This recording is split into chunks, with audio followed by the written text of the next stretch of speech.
The Rockets just missed a season sweep of the Memphis Grizzlies. But it's all good because Alperen Şengün is the Rockets' first All-Star since 2020. We're going to talk some Rockets tonight about my very strong relationship with Alperen Şengün-Stans and about something else that happened last night. I'm Paul Gallant, and this is a Gallant at Night edition of the Gallant Says podcast. A radio show host in Seattle called Paul Gallant. Paul Gallant's wondering the same things a lot of people are. You are definitely living in the hindsight world today, Paul. Do you feel there's been a consistent theme with the interceptions? I think every interception really has a different story. I was just kind of curious what Paul gets to say. Grow up, are you kidding me? Paul Gallant, what the hell is wrong with you?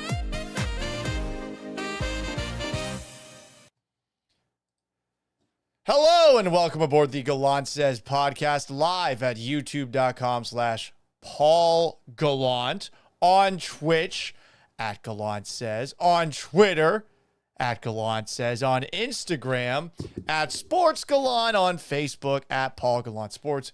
Normally you can catch it Monday through Friday at 4 p.m. or occasionally after major Houston sporting events like tonight, where the Rockets took on the Memphis Grizzlies, and ultimately they were not able to come out with a win. They lose 120-119. It's also available after the fact wherever you get your podcasts, Apple Podcasts, Spotify. If you haven't already, subscribe, leave a rating, leave a review, roast me even. And if you want to cut me off in the midst of this live chat, you know what you got to do? Super chat me. Pay me, bitch. You can do it on YouTube or Twitch. When you do it, I'll play this. Paul, stop talking. Listen. That's former Houston Texan offensive lineman Wade Smith, who once told me to shut up in the middle of a segment back when I was working at Sports Radio 610. Willow 20 with the first comment of the day. Paul, you look like somebody who would do an interview in the Ween Award show. You know what? Maybe someday I'll get that honor. You'd only understand that reference if you watched last night's Gallant Says podcast. So, Rockets, Grizzlies. It was a hell of a game. It was on TNT. The Rockets are only going to get one nationally televised game the rest of the way. Ugh. But it's cool. That means we get more Space City Home Network. I've been enjoying Craig Ackerman this year. I've been enjoying Ryan Hollins, though I feel like he needs to chill with the his aura is maxing thing that he is trying to make happen. No Ja Morant for the Grizzlies. He was out with a shoulder injury. And no Alperen Şengün, who was dealing with a bruised calf. It's, I guess, the first game that he missed all year. But some high stakes going into it. Obviously, the Rockets had a chance to sweep Memphis on the season. Grizzlies forward Santi Aldama said going into the game, you have to beat the best to be the best. Coming in against Houston, it's personal, because we've lost our last 3 games against them, and I don't think that's acceptable. Nobody feels that way. We just have to find a way to beat them tonight. And that they did. Some notes from the game. I thought it was very amusing when Reggie Miller in the first quarter said that Dillon Brooks is a good bad boy. He brought this up again in the second half. After the first time that Dillon Brooks was called a good bad boy, Dillon Brooks immediately poked someone in the eye. Was it accidental? I don't know. I just like Dillon the villain, or Dillon the good bad boy. Taylor Rooks had this sideline report. I guess she had spoken with Amen Thompson before the game, who said a more polished version of something he shared with Kelly Iko of The Athletic, saying, Houston is not a fluke. We can beat anybody. And this month, we've showed that by beating everybody. Big game for Amen Thompson. Big game for Tari Eason in terms of doing the athletic things that blow us all away. Thompson's got an incredible first step. There was a moment where a defender was sagging off him. He still beat him to the hoop. And in the first half, it looked like the Rockets could potentially run away with this thing, because at halftime, they're up 10. But they were asleep to open up the second half. Amen Thompson did settle things down for a little bit. He had a fadeaway 3 to open the quarter. He had this awesome block of Zach Edey where he hung up in the air so long, I think he actually got his hand on the ball twice. But Luke fucking Kennard stepped up big time for Memphis in this game. I guess he leads the NBA in three-point shooting. My bad. Did not know that going into the game. You know why? Because I haven't really been paying that much attention to Rockets basketball until the last couple. Because it was football season. Cut me some slack. I am a bit of a basketball casual. I do love the sport, but Kennard killed the Rockets tonight, stepping in for John Morant. 9 of 15 from the field. He had 22 points. Desmond Bane, also a pain in the ass, 24 points for Memphis. There was a brutal stretch in the third quarter where Steven Adams, who I forgot used to play for Memphis, subbed out. Jock Landale came in, and Jesus, it was brutal. He had a really rough couple of minutes. But the end of the third quarter was some fantastic basketball. And early in the fourth, I thought the Rockets were about to pull away with a win. Amin Thompson had this Euro step for an and one to open up the fourth. Derek Brooks had an and one. He was doing all sorts of windmill shit, cruising through the lane. He hit a three to open things up a little more. Jalen Green hit a three. But then, after Amin Thompson, I guess, was shaken up with about 3:26, things got really sloppy. Thompson missed an alley-oop. Green missed a free throw. He had an out-of-control attempted layup underneath. Fred VanVleet drove into a guy who was bigger than him and lost it. He took a terrible step-back three. Memphis almost got fucked over in this game because Taylor Jenkins, their coach, a referee thought he called a timeout when he was just running down the court. But Memphis still ultimately, with Dylan Brooks fouling out, they get 2 free throws. They take the 1-point lead. And the last play, I don't know what they were going for, but Fred VanVleet took a fadeaway three. Fred said a million times, like, if I'm missing threes all night long, I'm going to keep shooting. But this was not his best game. He was 2 for 8 from outside. BTE asks the question on Twitter X, who would you rather take that last shot? I say Jalen Green and twice on Sunday. I say whoever's open. I don't like that hero ball stuff. It's the NBA. Everyone should be capable of making a shot to a point. Maybe you don't want Amin Thompson taking it just because of his range, and it felt like they were trying to draw something up on that last play for Amin Thompson. But I think if you're watching the Rockets, you got to consistently think about what Ime Udoka wants. And I think Ime Udoka would want them to whip the ball around and get somebody open. And whoever has that open look, take it. Clearly, of the guys who would be out there in that moment, Jalen Green, VanVleet are probably the ones who are going to be able to do the most with the ball in their hands at this point in their career. But I hate the idea that someone has to have a final shot. I think that's James Harden era shit, and I don't want to see it again, you know? Some comments about this actual game. James Clancy on YouTube says, this loss is on Ime Udoka. Why are we calling Fred hero ball threes to win it when we only needed 2 in both situations? Good question. Mac Mon says, Ime's delusional in thinking Jalen Green or Freddie VanVleet is a go-to isolation scorer in the clutch.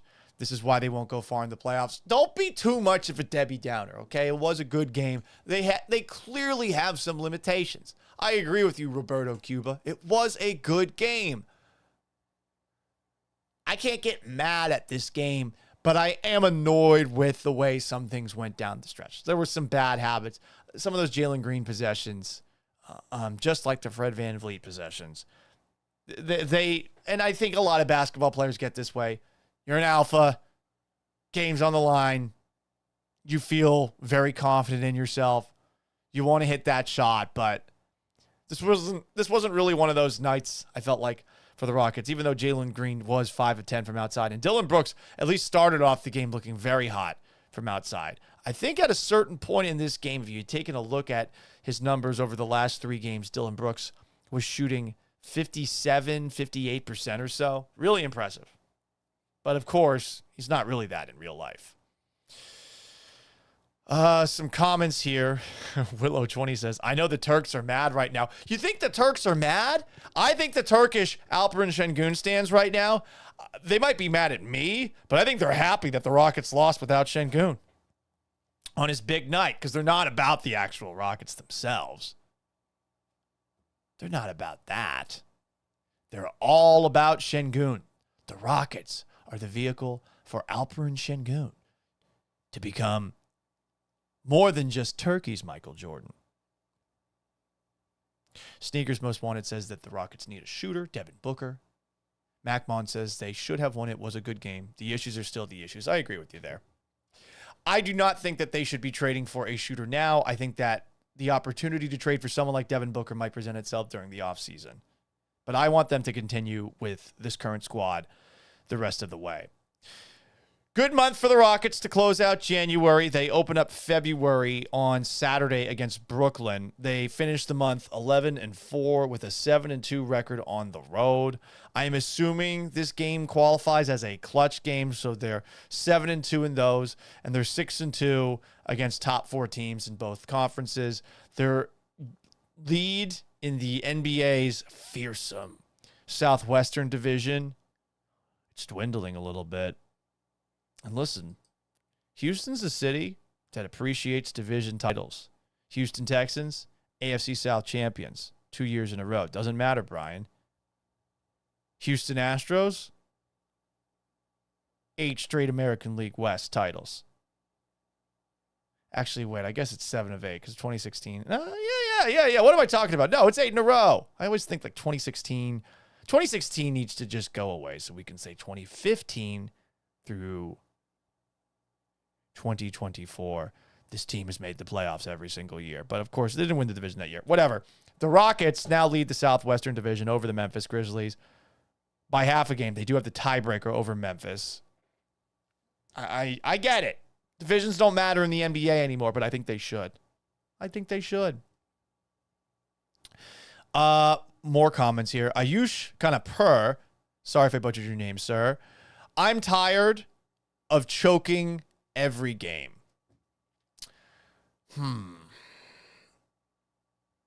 Every game? I mean, huh? They had 2 wins back-to-back over Cleveland that they won at the very end. They just beat Boston at the very end. They almost blew it against Atlanta, so if you want to piggyback off of that, fine. But every game? That's a stretch. Andy Millman says, Turks are not concerned about what this tool says. He is obviously some culturally limited tool thinking all Turks are terrorists or barbarians. We can smell these assholes from here. Nope, that's not at all what I said, but stay tuned, buckle up, and we'll address those comments. But that is 100% not what I said. We'll get to it. Don't worry. Going forward, the Rockets, per ESPN, have the 4th best chance to make the playoffs, which they have at 100%. 69.7% chance of making the conference semifinals, 49.3% chance of making the conference finals, and a 6.4% chance of making the finals. And unfortunately, as pointed out by Adam Spillane, I don't know if you guys saw this tweet. You should follow him. He's a good follow for Rockets Talk. Combined TNT ESPN games between tomorrow and the end of the year. Lakers, 14. Sixers, 11. Warriors, 11. Pelicans, 6. Rockets, 1. You would think that they'd be able to flex those. And I'm going to actually look this up. What is the NBA's policy when it comes to flexing games to national TV?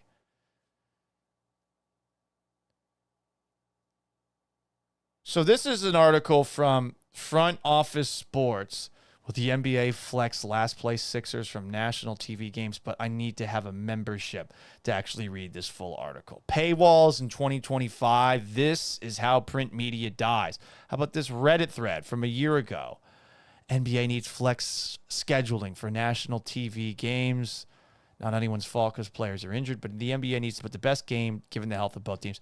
I feel like you should be able to figure that out once football season is done, because some of these broadcasters have jobs on that side of things.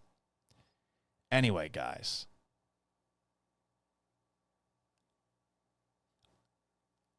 That is all I've got on the Rockets win Check that. They lost. My bad. That's all I've got on the Rockets' loss to the Memphis Grizzlies, okay? So now I'm going to share with you the words of a wise philosopher who I once spoke with. Somebody once told me the world is going to roll me. I ain't the sharpest tool in the shed. She was looking kind of dumb with her finger and her thumb in the shape of an L on her forehead. Well, the years start coming, and they don't stop coming. Fed to the rules, and I hit the ground running. It didn't make sense not to live for fun. Your brain gets smart, but your head gets dumb. There is so much to do, so much to see. So what's wrong with taking the back streets? You'll never know if you don't go. You'll never shine if you don't glow. Hey now, you're an all-star. Get your game on, go play. Hey now, you're a rock star. Get the show on, get paid. All that glitters is gold. Only shooting stars break the mold. Congratulations to Alperen Şengün of the Houston Rockets, who makes his first NBA All-Star Game appearance in the Bay Area in a couple of weeks. 16th overall pick in 2021. What a pick at number 16, baby Nikola Jokic. He's averaging 19.1 points a game, 10.4 rebounds a game, and 5 assists a game for the Rockets this year.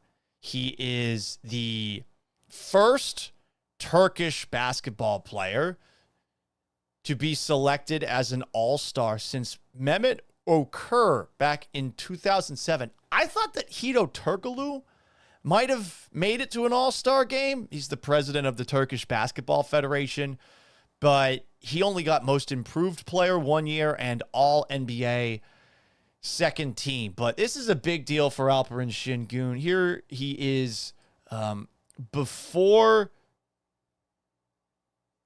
I don't know if this was on Wednesday. I'm assuming this came at Rockets practice, courtesy of Chancellor Johnson of Channel 2 here in town, talking about what it would mean to be an all-star and representing his country.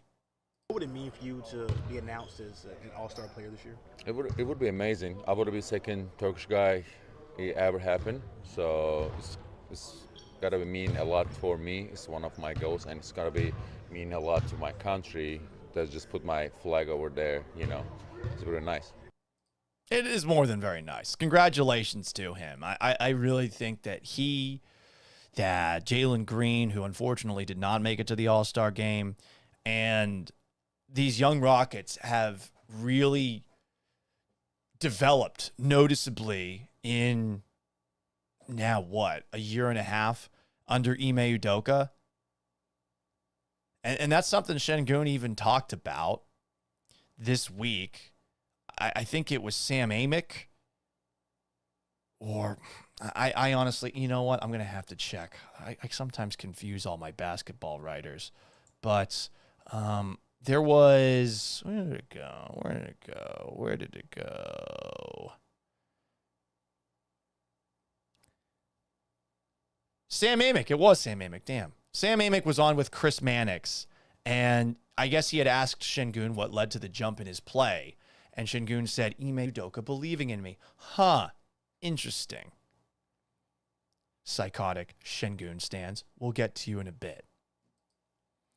First, this is something that the NBA put together, and I think the Rockets actually put together. The NBA posted it on their account, announcing Alperen Şengün as a Rockets All-Star. Alperen Şengün is an all-star. The Wizard is an all-star. You heard it here first. And what's impressive is in clutch moments, they rely heavily on him. Out to the lead for the stop. The defense. And then he recovers on Miller and blocks it out of bounds. Alperen Şengün. He is a star for the Houston Rockets, and he has them playing their best ball in years. Van Fleet is the inbounder. Comes into Şengün. Into the run. Got there. Just to pause for a moment, you notice that dunk he had against the Celtics. I wonder if he would have had that dunk against the Celtics late had, Ime Udoka been playing him for the entirety of the game. Because I know a lot of people got mad at Udoka taking Şengün out of the game with 10 minutes to go in the third quarter. The next game against the Hawks, maybe Ime Udoka knows what he's doing. And maybe it's not racist or xenophobic to pull him out of a game, which a lot of the psychotic Sengun-Stans do. But anyway. Behind the back again for Green, into the lane, finds Şengün to the cup, bends the rim for the slam. It has been all about the Turkish stud, Alperen Şengün.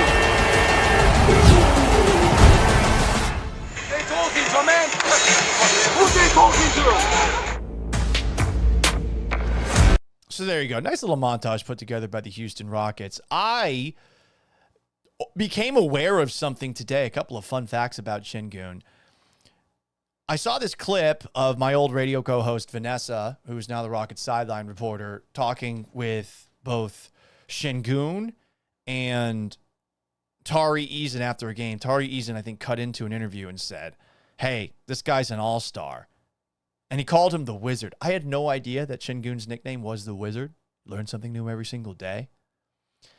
He was given that nickname last year because he's a huge fan of Harry Potter. Hell yeah. A Gen Zer who likes Harry Potter. That's bussin' for real. No cap. His skillful passing and footwork also make him Wizard-esque. Şengün said he approves of the nickname, which was adopted by Rockets fans. Personally, I think it's much better than the Terror Twins, even if Alman Thompson and Tari Eason are terrifying at times, given their relentless junkyard dog mentality. Paul, you can't call another Rocket a junkyard dog. Whatever. I don't want to call them the Terror Twins either. But that's just me. I also did not know that Şengün was the son of a fisherman. Fun facts, everybody. Fun facts. Jonathan Sanford. Love hearing my voice at the end of that video. Is this the Jonathan Sanford? What's up, Jonathan? Welcome to the chat. So, TNT also put together something for Alperen Şengün. And it's cool to see this because generally on TNT, at least at the beginning of the year, when the guys were talking about the Rockets were catching some strays. Everyone catches strays from the inside the NBA guys. That's why I like the show, even if sometimes they're talking out of their ass. Here is a little package that TNT put together to announce Şengün as an all-star. Just a couple of weeks ago that Chuck said that the Rockets don't know how to play basketball. So it's nice to see him adjust his opinion. You're always allowed to change your opinion if you are presented with new data and new facts. I got to say this, though, about Kenny Smith. Kenny, we need you to pronounce this better. You're a former Rocket. From the Houston Rockets, Alperen Şengün. Alperen Şengün. Come on, man. Come on. Got to do a better job than that, but hey, the Rockets are never on national TV, so maybe that's why that went down. Anyway, guys, we got to talk about something that went down. Not about the rest of the fun facts about Alperen Şengün, how he's the only player in the NBA currently ranking top 40 in all 5 major stats: points, rebounds, assists, steals, and blocks. Not how he joins the company of a bunch of incredible Rockets bigs. Hakeem Olajuwon, Yao Ming, Dwight Howard, Moses Malone, Elvin Hayes. We got to talk about how a lot of Turkish Alperen Şengün fans are angry at me. If you watched last night's Gallant Says Live, you might have seen me taking the very Şengün-focused stands of Rockets Twitter and, honestly, mostly of Turkey to task. I did that because I feel like they, even though they're critical of Alperen Şengün, they feel like they're the only people who are allowed to be critical of Şengün. And worse, they get really angry at people who talk about their essentially child. That's the way they are. And I respect fans being loyal, but when you resort to calling, I don't know, like the guy, Jalen Green, that there was a civil war between Rockets fans on, when you're calling him things that could be considered slurs, maybe you got to dial it back a little bit, right? Just a thought. And I have not liked a specific, very loud subsection of these Şengün stans ever since they got all bent out of shape about some sarcastic comments that were said on my radio station. Not even by me. But they were calling it racist and xenophobic to basically illustrate the back and forth between the Jalen Green stans and the Alperen Şengün stans back during the civil wars of bad Houston Rockets basketball. We talked about those comments last night. So I went on a bit of a rant on last night's show. In case you missed said rant, here it is in all of its glory. Alperen Şengün got sent to the bench. The biggest babies in the Houston Rockets fan base took it personally. For all the people from Turkey who look up to Şengün like he's the second coming, good for you. It's awesome to have an athlete from your hometown that's playing at the highest level, who's a really good player. He does things that maybe only Nikola Jokic can do. But when Şengün gets benched, I regularly see this. They point out xenophobia and racism. I find that ironic given Turkey's history. Armenian genocide. Also take a look at their books during the Holocaust. You can go look up that history for yourself. I put a lot of work into reading about that history. And I get it. A lot of countries have done bad shit. A lot of them, including the United States of America. But the reason that I said that I find it ironic is that imagine talking about xenophobia and racism when it comes to how your favorite player, who you think has become above the rest of the Rockets team, is being treated. You're comparing sarcastic comments to xenophobia and racism. You know very well, given your country's history, hell, given my country's history, what xenophobia and racism are. Was I calling Turkish fans xenophobic or racist? Hell to the fucking no. Never did that once. I'm just saying that your country knows exactly what it is, and a guy getting benched in the third quarter, it's not racism, it's not xenophobia. A basketball player from Turkey being criticized when he's struggling, that's not racism or xenophobia. The Armenian genocide is racism and xenophobia. Shipping Jews back from Turkey to Germany and the other occupied areas by the Nazis during World War II, which they did some, wasn't massive, but we're talking like in the thousands. Not allowing, because they were a neutral country, people that were fleeing from Nazi-occupied territories who were Jewish, even if they were of Turkish citizenship. Like, these are things that happen. Maybe you don't have access to this history. All I'm saying is, a basketball player being benched or criticized online has nothing to do with racism or xenophobia.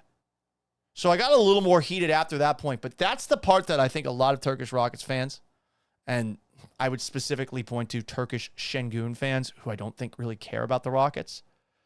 That's where they got all bent out of shape. And we'll show you some of their comments after the fact. The rant's not done. I did get a little more pointed after that moment right there. But I wanted to clarify that since some of you are so pissed off about it. Not calling the country racist or xenophobic. I'm just saying, given its history, you know what racism and xenophobia are, as do I. We're talking about a fucking basketball player here.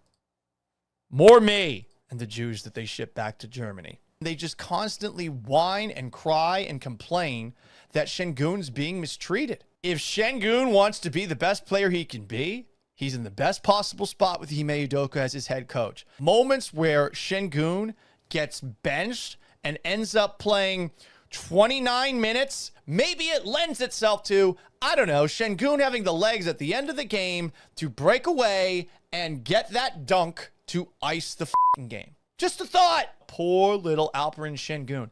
This team has the second best record in the Western Conference. They have the lead in the Southwestern Division over Memphis. Yes, by just a game and a half, but they could potentially sweep Memphis on Thursday. They are kicking ass right now. And you guys are bitching and moaning because Şengün is getting benched in the middle of the third quarter, acting like he's being disrespected. Grow the up. It's fucking pathetic. I censor it on social media so that more people can see it. So that rant's out there. I posted it. And as I expected, some people got a little bit pissy. Do you want to read some of these comments? This one is my favorite. This comes from La Provitola 1907. When you ignore the genocide that Israel committed against the Palestinian people, now we're getting even more off topic than I brought it, in the 2020s, you define the Armenian-Turkish thing, which have no evidence or video as genocide. Well, it is, and there's evidence, but it's fine. Just millions of deaths. You are the terrorist who needs to be killed. I am a terrorist that needs to be killed. Let's go look at this one more time in case you can't see this.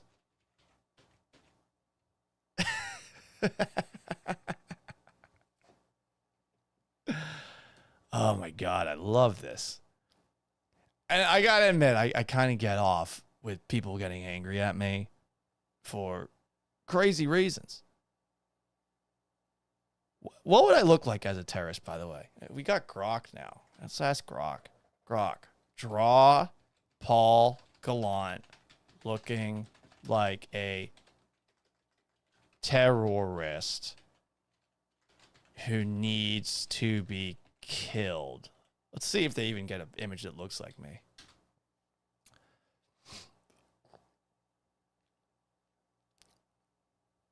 Come on, Grok, hurry up.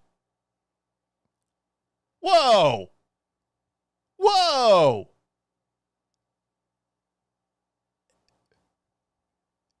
Wait a second. Isn't this the guy from fucking every single Guy Ritchie movie? Okay, I guess Grok thinks I look like this. Ooh, that's an ominous looking guy. But is that guy's name Paul Gallant too? Anyway, listen, I'm only looking up what Paul Gallant would look like as a terrorist because some Rockets stands last night, Sengun-Stans, said that I'm a terrorist who needs to be killed. This one looks like he plays baseball. Looks like he's been through some rough times. Okay, I guess Grok doesn't know what I look like. I am, not exactly that big of a deal. So I get it. I totally get it. But yeah, a Sengun-Stan said that I'm a terrorist who needs to be killed. And this is apparently what I would look like as a terrorist. This one's great. I love this. Anyway, guys, let's keep on going because there's more. There's more hate from the Psycho-Sengun-Stans. Oh, we got somebody in the chats. 0 hour. What a miserable life you have. Şengün was injured and it's okay. He's sitting out. What are you talking about? Talking about people that got mad. Motion angle. I left a comment on your short in case you haven't seen it. You are a moron. Yeah, I don't read the comments. Burex says, what is this segment? Aren't you supposed to be a basketball channel? No, dude. This is the Gallant Says podcast, which you can catch live weekdays on YouTube at Paul Gallant, on Twitch at Gallant Says, Facebook.com/Paul Gallant Sports, on Twitter at Gallant Says, and on Instagram at Sports Gallant. You might have come here thinking you were going to get some basketball analysis. That was at the beginning of the live stream. Now we've moved on. And we're talking about Turkish basketball fans getting pissy at me for calling them out for being psychotic, acting like Şengün should have different rights than the rest of this very good Rockets team, which is one of the best in the league. More hate. These comments are fantastic. Unsecure gay Paul Gallant mentions Turkey's history. Wow, knowing it, Turks never colonized, but colonized colonizers. Well, they did the Ottoman Empire. Until today, they colonizers throw rud in hope it stucks. Okay, I don't know that this person has a grasp of the English language. Venezia fan comments, you fucking serious? An American talking shit about Turkish racism? Bitch, you weren't letting people take the bus or use the elevator until like 5 years ago. Shut the fuck up. Well, it's like 60 years ago. Somebody said that I'm subhuman, but I also don't deserve to be killed because of my ignorance, even though I'm a terrorist. For that one person. Want to read some more comments? How about this one? This is the worst of the Psycho-Sengun-Stans. Just look at this ugly ass loser's profile. I want to see what you look like. I really do. Someone said I looked hot in the chats yesterday. He has 15,000 followers, and all he has to do to get attention is xenophobia. How pathetic. No, I normally talk about football, but we're getting into basketball season. And I hate it whenever I go online and Şengün has anything happen to him, whether it's criticism or it's getting benched. I could just hate that I see you guys like fucking crying. Because generally, the next step is when someone pushes back against you is you call them racist or xenophobic. And honestly, I just think it means that you have the IQ of a fucking dipshit. Like most of the back and forth. So it would be nice if some of you were creative. Honestly, the guy who said that I'm a terrorist who needs to be killed, I think that guy actually was pretty original. Largo is funny, says, send these people to the 97.5 Twitch. We'll avenge the Armenians. Hey, maybe these guys should come and join the radio show tomorrow. They can. Here's Lonely Cowboy. This is what he had to say. Bro literally said to himself, you know who can talk down to other nations about racism and xenophobia and atrocities our governments committed? Americans. LOL, I'm dying. Not a single brain cell inside. Well, it's not about that, though. It's just about you guys don't know what racism and xenophobia mean. And your country has a history of it. That's the whole point of this. Lonely Cowboy continued saying, this guy's been trying to rage bait Turkish fans for a while now. I don't give a fuck about you. I'm just annoyed by your existence that I have to share the internet space with you guys, the psychotic Sengun-Stans, during Rockets games. Because you're constantly bitching and moaning that Şengün isn't being treated like Jesus Christ himself. He's a 21-year-old, and he's an all-star for the first time. He's got very, very high potential, and I like watching him play. But I feel bad. Like, he's probably embarrassed of you guys. The worst of you. Because the worst of you are fucking terrible. Someone actually tagged him. See this racist dog talking about your country as if he knows anything. Again, I think I know more than people living in Turkey about their own country's history. More. You are a big fucking idiot. Don't take turkey ever in your mouth again, piece of shit. Take turkey in my mouth? This one. With all due respect, suck my balls, Paul. You're not any better than any nonstop bitching Şengün fan. You're a racist moron. See, they don't know what racism or xenophobia is. Another comment. Did you say Armenian genocide? Listen me carefully, you son of a bitch. Over 30 million Native Americans, 3 million Iraqs, 3 million Afghanistans killed by your country. You killed innocent people, village in Vietnam. You're the last person in the world talking about genocide. Yeah, but again, like you guys talk about xenophobia and racism, and you guys should be aware of the fact that calling out a basketball player or benching him in the third quarter isn't racism or xenophobia. Racism and xenophobia would be calling Jalen Green some of the slurs some of y'all do behind your anonymous accounts with Alperen Şengün's profile picture as your avatar. It's nice to be anonymous online, isn't it? Anyway, I did want to try to extend an olive branch to these people. You know, I'd like to move on from this. So I'm going to try here, and here's how I'm going to do it. Did anyone see this stat? Because this stat, I think it's racist and xenophobic. Can you believe what StatMuse did? Unbelievable. At StatMuse, left is an all-star. Right isn't an all-star. I guess that's an illustration of Şengün. I don't know why StatMuse doesn't use pictures of these players. I guess that's a nice illustration. Left, 19.1 points a game. 10.4 rebounds a game. 5 assists a game. Right. I think this is Sabonis. Would be nice if they clarified who it is. I don't know who this guy is off the top of my head. Like, here's an image of somebody. Left is all-star. Right is an all-star. 20.9 points a game, 14.5 rebounds a game, 6.6 assists a game. Okay. Well, you do want to be on a good team, so that probably helps. But instead of, talking about how Şengün being on the second best team in the Western Conference and the fourth best team in the NBA, or instead of saying that's why he's an all-star, I'm going to say this. I'm going to say that those statistics that you see right here, they're racist and xenophobic, okay?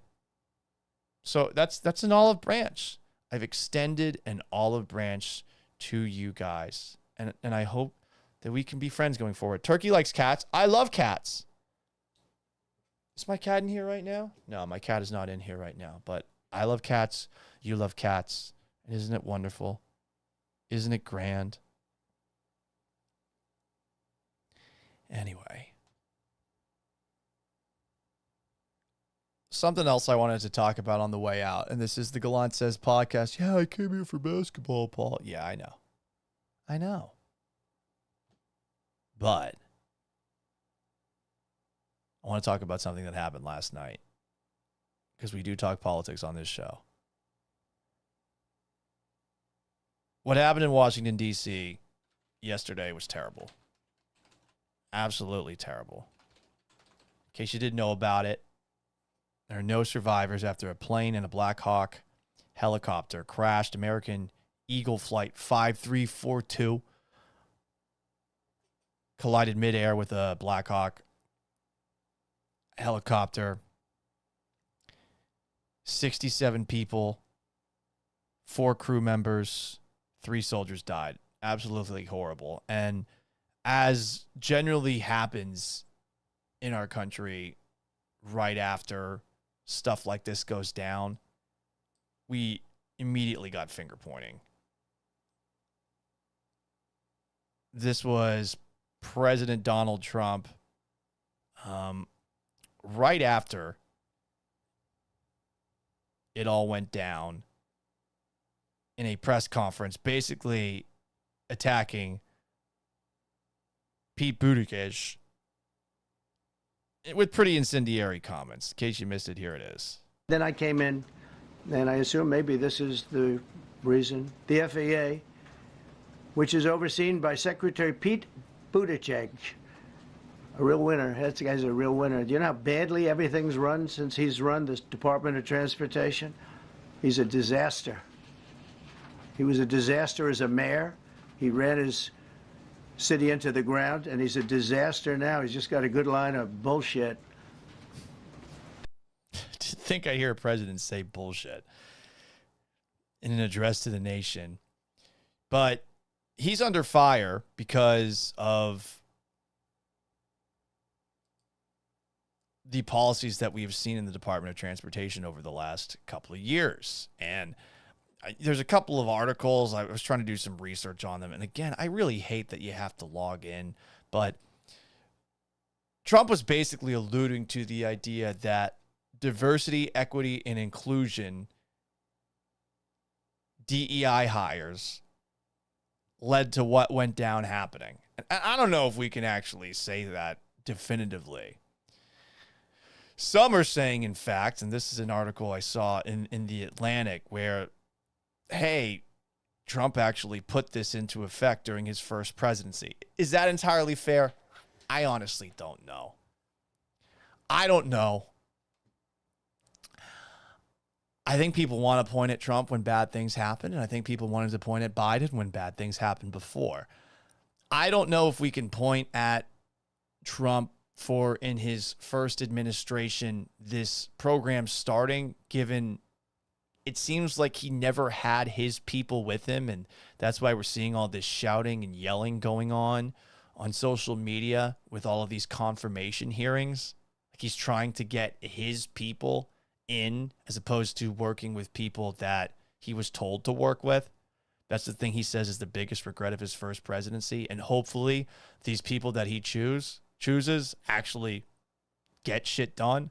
I don't know. I'm hoping for the best. If Kamala won, I would be hoping for the best too. But there's a lot of finger pointing. I think it's unfair to point fingers right now for anyone. Instead, I'd rather just point fingers at people being insufferable asshats. I don't know how many people saw this post from a journalist by the name of Phil Williams, who finger pointed back at Trump, saying, President Trump offered unprecedented buyouts to all federal employees at a time when studies show the FAA does not have enough air traffic controllers to keep us safe. More people will likely die. He deleted this. He turned off comments on his posts. I think after shit like this goes down, we have to resist the urge to just jump on something and get pissed off at something and yell about something, you know? And unfortunately, that's not what we do. Left or right. You'd rather just say, damn, this is just fucking tragic for all the people who are on that plane, for the flight attendants, the crew, the soldiers that were flying that helicopter. And really, if we're going to point at anything, there was one air traffic control worker who was doing a job normally done by two people when the crash happened. Largo is funny, asks, how did that helicopter pilot not see the plane? A good question. I think it was a training exercise. I mean, you're doing that at night near an airport. Probably not the best idea as far as whoever was in charge of the military side of things. And also probably not a good idea to have an air traffic controller trying to talk to two people at once. A helicopter and a plane? Are those on the same channel? I don't know. But that's a lot for one person to be handling at an airport. Staffing, per the New York Times, not normal at Airport Tower, according to a preliminary FAA report. Staffing at the air traffic control tower at Ronald Reagan National Airport was not normal for the time of day and volume of traffic, according to an internal preliminary FAA administration safety report. The controller who was handling helicopters in the airport's vicinity Wednesday night was also instructing planes that were landing and departing from its runways. Those jobs typically are assigned to two controllers rather than one. Yeah. Hindsight is always 20/20 for stuff like this, but this seems to be a common sense kind of thing. Don't set yourself up for failure with shit like that. So I really don't know why this happened. And I don't think it's right to point fingers the way that some are. Instead, I think we all got to work together. Like, Trump's in office. What's the point of pointing fingers at this point in time? You know, now you're in charge. Make shit happen. I mean, you can point at these stories that came out in the Daily Mail, this is from January 14th. Here's the headline. FAA launches recruitment campaign for workers with severe intellectual disabilities, psychiatric problems, and physical issues to hit woke DEI targets. And then there was a follow-up to it a little bit later. FAA employees with disabilities targeted by Trump's anti-DEI push. That's from January 23rd. And then 7 days later, we see what happens. Linking all of these things together, pointing fingers, I just think you're reaching at this point in time. And I'd say that. But I do want to say the things that I do know coming out of this situation. Number one,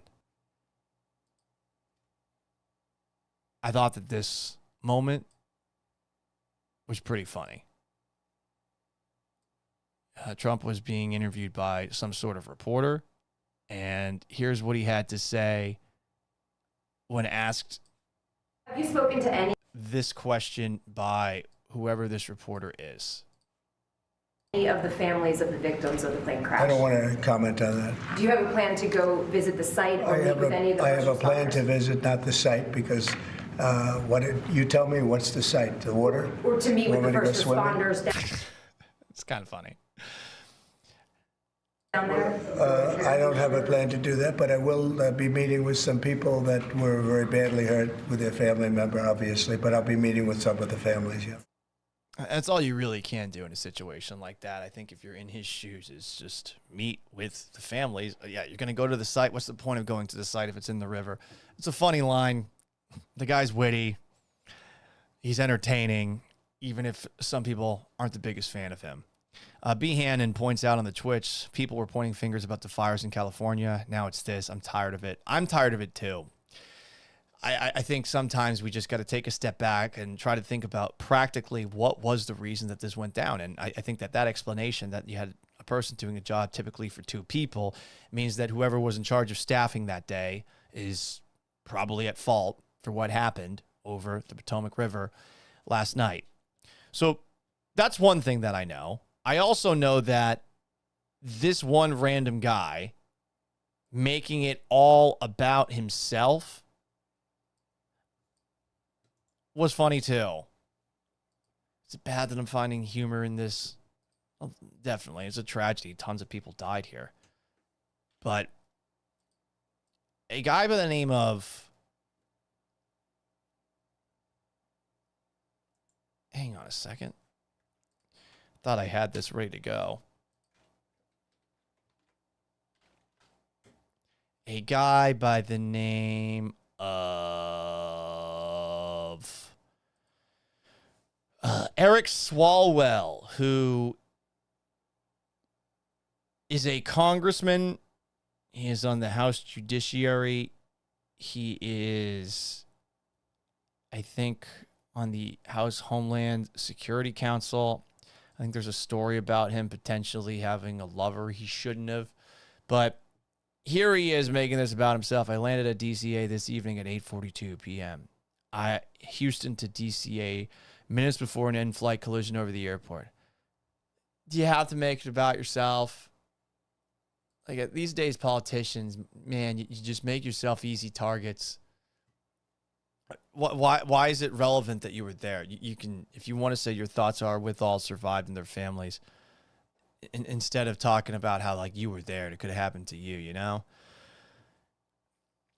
So those are two things that I know. Here's the third thing that I know. I think a sign of our nation's decline is when shit like this starts happening with things that we take for granted. And my whole life, I've felt 100% comfortable flying on a plane. But of late, pilot shortages after COVID, all these Boeing planes having issues, those stories that I just read about the FAA where there's, I guess, a push to hire people with mental illness, whether that's true or untrue, like it just makes you have less faith in things that in our country, the best in the world, should always be running at 100%.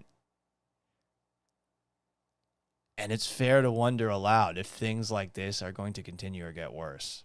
So we all got to hope the president cleans this shit up. Hopefully he will. But absolute tragedy over the Potomac River. And I hate to say thoughts and prayers, but I feel for those families and for those lost, the soldiers, the passengers, the crew. Just brutal. Let's stop pointing fingers and try to fix this instead of just getting mad at each other and yelling at each other. Work with each other, huh?